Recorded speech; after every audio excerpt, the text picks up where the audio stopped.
Hello दोस्तों। आप सभी को नमस्कार। एक्सिस आईएएस के एग्जाम अपडेट में आप सभी का स्वागत है।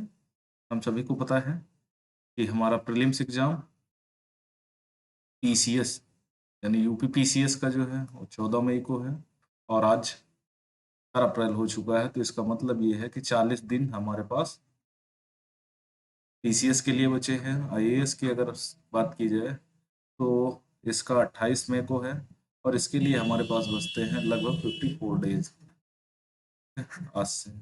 अब दोनों एग्जाम में दो पेपर होते हैं प्री में, आप सभी को पता है। एक जीएस फर्स्ट पेपर होता है और एक जीएस सेकंड पेपर होता है। और जैसा कि आप सभी को पता है कि अगर आईएएस की बात की जाए तो फर्स्ट पेपर में वही history, geography, polity, economics, environmental science and tech इत्यादि से 100 क्वेश्चन पूछे जाते हैं।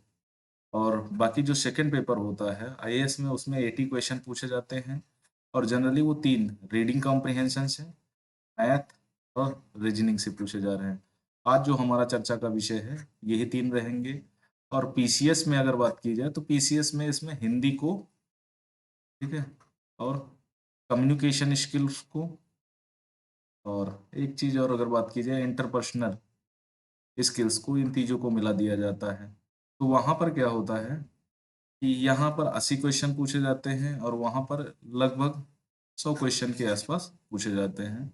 और दोनों एग्जाम के लिए आपको क्या करना है, अगर प्रिपरेशन अच्छी करनी है, हिंदी माध्यम के लिए सबसे बड़ा चैलेंज यही होता है कि हमारा जो आईएएस का एग्जाम है, ठीक है, आईएएस में जीएस तो फर्स्ट पेपर तो हम किसी से तरह से 100 में से आराम से 200 नंबर का होता है, तो ये मान के चलो 100 110 नंबर तक हम ऑब्जर्व कर लेते हैं। यहाँ पर जीएस जो सेकंड पेपर होता है उसमें क्या होता है, 80 क्वेश्चन है और 200 नंबर के, यानी एक क्वेश्चन 2.5 नंबर का पड़ता है। और सबसे बड़ी बात यह है कि हमें यहाँ पर 27 क्वेश्चन ही सही करने हैं।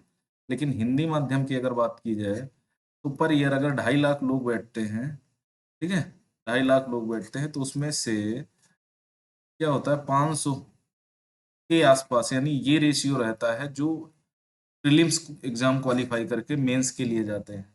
मतलब समझ रहे हैं। और यहाँ पर इतना रिजल्ट का सबसे बड़ा कारण है कि हमारा जीएस 2 पेपर में लैक ऑफ प्रैक्टिसेस, ठीक है, कि हम प्रैक्टिस नहीं करते हैं। और जब प्रैक्टिस नहीं करते तो इसका सीधा सा अर्थ होता है कि हम फेल हो जाते हैं, इसको बहुत हल्के में लेते हैं। अगर मोस्टली बात की जाए कि जीएस सेकंड पेपर में पूछा क्या जाता है, तो अगर आईएएस की बात की जाए तो सिलेबस तो अपने आप में ज़्यादा है। अब सिलेबस में जनरली आप सभी को पता है जो सीसेट है वो सिविल सर्विस एप्टीट्यूड के नाम से जाना जाता है। इसमें जनरली रीडिंग कॉम्प्रिहेंशन से लगभग 27 से 30 सवाल के आसपास पूछे जाते हैं। रीजनिंग,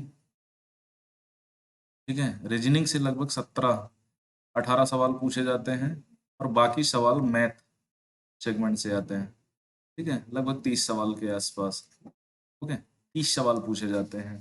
अगर बात करूं कि इसका पास करने का सबसे बड़ा क्या बना है तुक कि हमें पास कर ले जाएं, तो लगभग 10-10 क्वेश्चन हर टॉप सेगमेंट से आप छांट लें, है ना। अगर ये इन 10-10 चैप्टर पे अगर आप क्या कर सकते हैं, इनके जो सिंपल से क्वेश्चन पूछे जाते हैं उन पे अगर आप प्रैक्टिस कर लेते हैं, ठीक है, और इन बाकी बचे महीनों में अगर पीसीएस भी दे रहे हैं तो थोड़ा हिंदी को आप फोकस कर लें। और हिंदी को फोकस कर लेंगे तो वहां पर 33 क्वेश्चन सही करने हैं तो वो आराम से हो जाता है। इतनी सारी चीजें कर लेने के बाद आपका सीसेट में जो फियर है, ठीक है, जो ज्यादातर स्टूडेंट का होता है खासकर हिंदी माध्यम का, वो निकल जाएगा। और सीसेट में फेल होने वाले सिर्फ हिंदी माध्यम से या जिन्होंने मैथ नहीं पढ़ी या रीजनिंग नहीं पढ़ी वही नहीं है। सीसेट में फेल वाले बीटेक, ठीक है, एमटेक, डॉक्टर, है ना, इस तरह के लोग भी हैं जो मैथ से क्वालिफाई हैं वो भी फेल हो जाते हैं। उसका सबसे बड़ा कारण है कि सीसेट को हम बड़े हल्के में लेते हैं, ठीक है, क्योंकि इसमें क्या है, हम सभी मान लेते हैं अरे यार 27 क्वेश्चन ही तो सही करना है, रीडिंग कम्प्रिहेंशन से कर लेंगे। लेकिन जब सामने रीडिंग कम्प्रिहेंशन आते हैं तो पता लगता है कि यार इसमें से 50-50 का चांस है कि अगर 30 क्वेश्चन किया तो 15 सही होने के चांसेज है, 15 गलत होने के चांसेज है। उसका सबसे बड़ा कारण क्या होता है कि हम इन चीजों में प्रैक्टिस नहीं करते हैं। और यहाँ पर मत विभाजन वाले ज्यादा क्वेश्चन आते हैं, क्योंकि राइटर का मत कुछ होता है, हमारा कुछ मत होता है, तो वो कैसी चीजें एक दूसरे से मत से सटीक बैठाई जाए, तो वो सारी चीजें करते हैं। जनरली मैं कुछ टॉपिक बता दूंगा, लगभग 10 टॉपिक ऐसे हैं, अगर इनको आप कर लेते हैं, जैसे रीजनिंग में,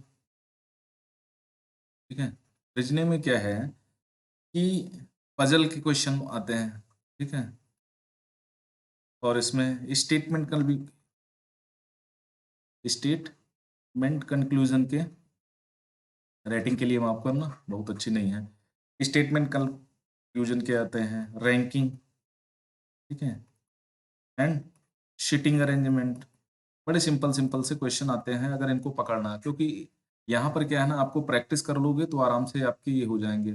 लगभग अगर पजल और इससे स्टेटमेंट कंक्लूजन के निकालें तो 3 क्वेश्चन निकल के आते हैं, रैंकिंग एंड सिटी के अरेंजमेंट के 2 क्वेश्चन आते हैं, ठीक है, और हल्के हल्के आते हैं, सिलोगिज्म, ठीक है, इसमें अगर देखोगे तो लगभग 1 से 2 क्वेश्चन आपको यहाँ भी मिल जाएंगे। वेन डायग्राम, ठीक है, तो कई प्रकार का होता है, यहाँ से भी आराम से 1 क्वेश्चन से 2 क्वेश्चन आपको मिल जाने की संभावना रहती है। उसके बाद ब्लड रिलेशन, ठीक है, ये कितने ऐसे टॉपिक हैं जहां पर आपको कम कोशिश करके 2-3 क्वेश्चन आराम से ले जाने हैं। ये इतने टॉपिक कितने हैं, 1 2 3 4 5 6, 6 टॉपिक ऐसे हैं जहां पर अगर कर लोगे तो आराम से 12 से 13 क्वेश्चन आराम से, कोई दिक्कत नहीं, आराम से इजी कर लोगे, है ना। 13 ये कर लिए, अब आपके पास 13 से 14 क्वेश्चन और करने हैं, तो वो दोनों टॉपिक से मिला सकते हो। अगर जिसको करना है तो वो 55 क्वेश्चन तक अगर आराम से कर लेता है तो मुझे नहीं लगता उसको मुश्किल आने वाली है। लेकिन 55 में कम से कम 32 से 33 क्वेश्चन आपको सही करने हैं, तो ये रीजनिंग का एरिया हो गया। उसके बाद अगर मैथ की बात की जाए, ठीक है, तो मैथ में आपको ज्यादा कुछ नहीं करना है, नंबर सिस्टम, ठीक है, और इनकी प्रैक्टिस करोगे, SYSTEM, नंबर सिस्टम पहला टॉपिक हो गया। सेकेंड टॉपिक में परसेंटेज आपका आ जाएगा, थर्ड टॉपिक में, ठीक है, time and speed. Fourth topic की अगर बात करूं तो उसमें डाटा सफिशिएंसी, ठीक है, ये आपको डाटा सफिशिएंसी में CNC, और उसके बाद LCM SCF, पांचवा टॉपिक LCM और HCF। अगर इन पे कोशिश करोगे तो ये भी मिल जाएंगे। और छठे टॉपिक में रेशियो, प्रपोर्शन।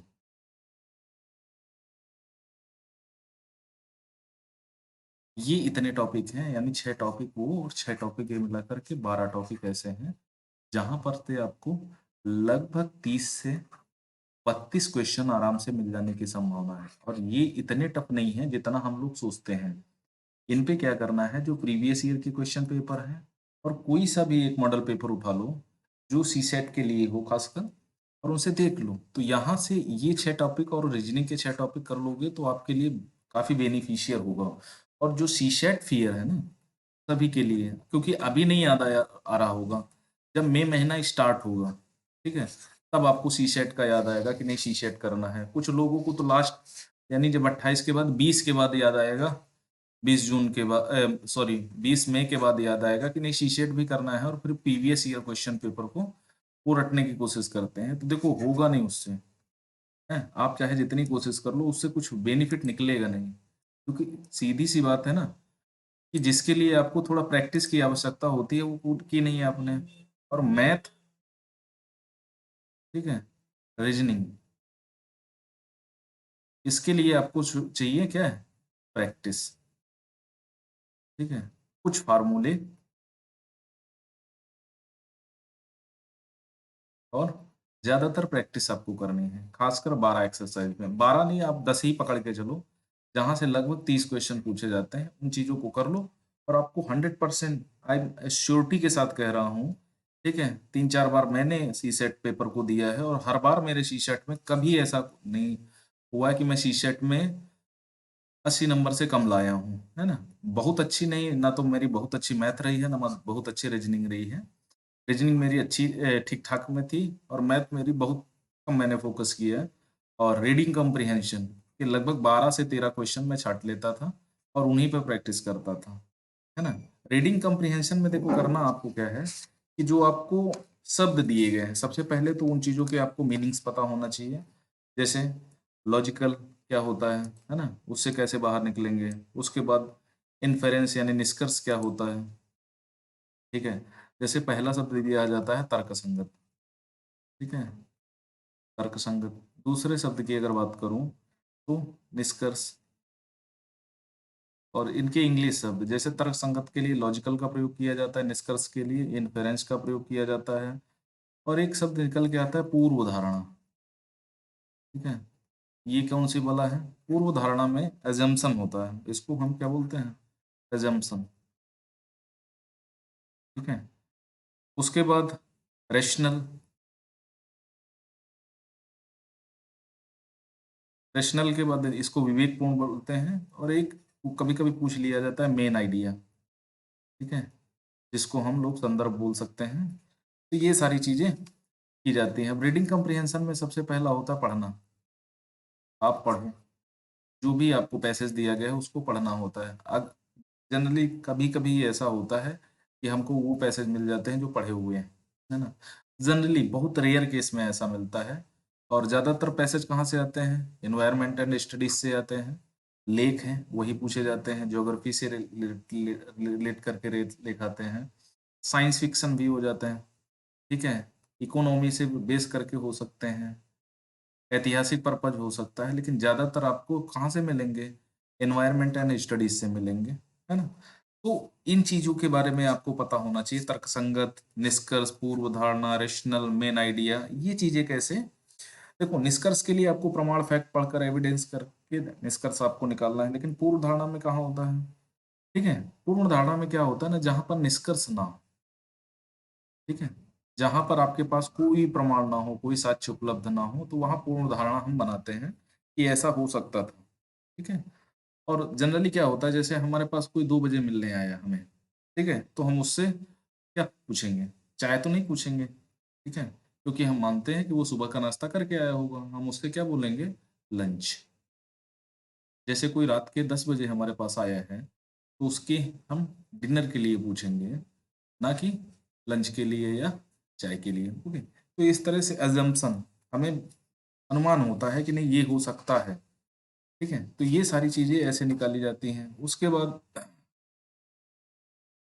अगर कंक्लूजन की बात आए तो कंक्लूजन, देखो कंक्लूजन में क्या करते हैं, हम चीजें ढूंढ लेते हैं, या रेशनल कह सकते हो, विवेकपूर्ण। तो विवेकपूर्ण समाधान है कि कुछ ऐसी चीज सुझाइए जहां पर कुछ चीजें ऐसी निकलें जो विवेकपूर्ण लगे, अपने आप में विवेकपूर्ण, है ना। मेन आइडिया का मतलब होता है, ठीक है, विवेकपूर्ण का, रेशनल का और मतलब हो सकता है जैसे साइंटिफिक अप्रोच, ठीक है, जो भी आप बात कर रहे हैं उसका कोई प्रमाण हो, ठीक है। और इस तरह की चीजें एक, मतलब रेशनल प्रैक्टिकल अप्रोच भी बोल सकते हैं उसको। मेन आइडिया में मतलब होता है की पॉइंट, ठीक है, कि बात क्या कर रहा है इस, ठीक है। अब एक शब्द आता है उपनिगमन, उपनिगमन, ठीक है, इसको कोरोलरी बोलते हैं, ठीक है। इसका कार्य को देखकर परिणाम बताना, जैसे पूछ लिया गया क्वेश्चन, क्रिटिकली मैसेज यानी क्रांतिक संदेश क्या दे रहा है, होता है ना, कि जैसे 1857 की क्रांति का प्रमुख कारण क्या था, ठीक है। तो मेन आइडिया, उसके बाद कुछ गौण आइडियाज होते हैं वो बताने होते हैं, ठीक है। प्रैक्टिकल इम्प्लीकेशंस पूछ देते हैं, बेस्ट एम्प्लॉयड, सर्वाधिक महत्वपूर्ण हितार्थ क्या है। तो इस समय जो बेस्ट एम्प्लॉयड है, ठीक है, वो सीधी ज्यादा पूछी जाती हैं, यानी छठे टॉपिक में, जैसे बेस्ट एम्प्लॉयड, ठीक है, PLIED, इसका मतलब होता है सर्वाधिक महत्वपूर्ण निहितार्थ क्या है, ठीक है। तो सर्वाधिक महत्वपूर्ण, जब भी आप पैसेज पढ़ते हैं तो उसमें आपको चीजें निकालनी पड़ती हैं, है ना। और प्रैक्टिस का मतलब होता है कि ऐसे नहीं, फर्जी नहीं कि आपने प्रीवियस ईयर क्वेश्चन पेपर को पढ़ लिया, कम से कम जब भी आप सीसेट को हल करने के लिए जा रहे हैं, ठीक है, अगर सीसेट को करने के लिए जा रहे हैं, कम से कम आपने रीजनिंग की, ठीक है, कम से कम 200 क्वेश्चन सॉल्व किए हों, मैथ के लगभग 200 से 300 क्वेश्चन सॉल्व किए हों, और रीडिंग कॉम्प्रिहेंशन के लगभग आपने कम से कम 100 रीडिंग कॉम्प्रिहेंशन तो किए ही होने चाहिए, है ना? इतना एक मिनिमम डिमांड है। आप जीएस के इतने ज़्यादा टॉपिक पढ़ते हैं और आपको मैथ से डर लगता है। पहले क्या होता था, इंग्लिश भी होती थी, 10 क्वेश्चन इंग्लिश के होते थे, अभी इंग्लिश को हटा दिया गया है। ईसीएस में हिंदी और इंग्लिश दोनों को है, तो 10-10 क्वेश्चन वहाँ 10-10, हिंदी के तो ज़्यादा होते हैं, तो वहाँ पर हिंदी के को बेस बना करके आप एग्ज़ाम निकाल सकते हैं, लेकिन यहाँ इन्हीं 3 चीज़ों से एग्ज़ाम निकलेगा। चौथी थी सीसैट में जो कम्युनिकेशन स्किल्स ये सारी चीज़ें दी गई हैं, वो कभी पूछी नहीं जाती। 1-2 बार पूछी गई, है ना? तो वो सारी चीज़ें आपको छोड़ देना है, आपको इन्हीं तीनों पर फ़ोकस करना है और सच मान लेना कि आप रीज़निंग पे, मैथ पे और रीडिंग कॉम्प्रिहेंशन पे आपको 10-10 क्वेश्चन पकड़ के चलने हैं, ठीक है? ये 10-10 क्वेश्चन अगर आप 45 क्वेश्चन कर रहे हैं, तो ये मान के चलिए 33 क्वेश्चन के आस-पास आपको सही करने होंगे, तब जाके आप पास होने लायक 67 नंबर पाएँगे, अन्यथा भूल जाइए। तो ये सारी चीज़ें करेंगे तो 100% आपको सीसैट में ज़रूर फ़ायदा मिलेगा और सीसैट टोटल प्रैक्टिस है, ठीक है? कुछ फ़ॉर्मूले हैं जो आपको रटने पड़ेंगे, कुछ प्रैक्टिसेज़ हैं जो आपको थोड़ा डीप में जाकर के करनी पड़ेंगी और अ, एकदम 100% मान के चलिए अगर इन चीज़ों को आप कर लेते हैं, तो 100% मान के चलिए आपको सीसैट में तो कोई नहीं रोक सकता, ठीक है? आप आराम से पास हो जाएँगे। दूसरी सबसे बड़ी बात ये है कि आज के लिए इतना ही, जो भी कोई अगर सीसैट को लेकर के फ़ियर में है या जो भी उसकी कोई प्रॉब्लम है, तो वो शेयर कर सकता है। बता सकता है कि नहीं सीसैट में किस प्रकार का उसका अप्रोच है और अभी देखो आपके पास 54 डेज़, ठीक है? तो 54 डेज़ में कम से कम पर डे 1 घंटे है, यानी 54 घंटे अगर आप दे लेंगे सीसैट को, तो 100% मान के चलिए आराम से ये पास हो जाएगा। जो क्वालिफाइंग नंबर है और हिंदी माध्यम का रिजल्ट इम्प्रूव होगा क्योंकि सीसैट में सबसे ज़्यादा जो फेल होने वाले बच्चे हैं, वो इंग्लिश मीडियम के ही सॉरी हिंदी मीडियम के हैं, ठीक है? और टी-शर्ट में उनका सबसे बड़ा मेरे हिसाब से जो उसकी उनकी सबसे बड़ी प्रॉब्लम है प्रैक्टिस की कमी है, वो प्रैक्टिस नहीं करते, है ना? तो आप करिए और आपको 100% फ़ायदा मिलेगा, लोगों को फ़ायदा मिलता ही है ना? तो आज के लिए इतना ही, थैंक यू वेरी मच और वीडियो अच्छा लगे तो लाइक करें, चैनल को सब्सक्राइब करें और ज़्यादा से ज़्यादा वीडियोज़ को शेयर करें। Thank you very much.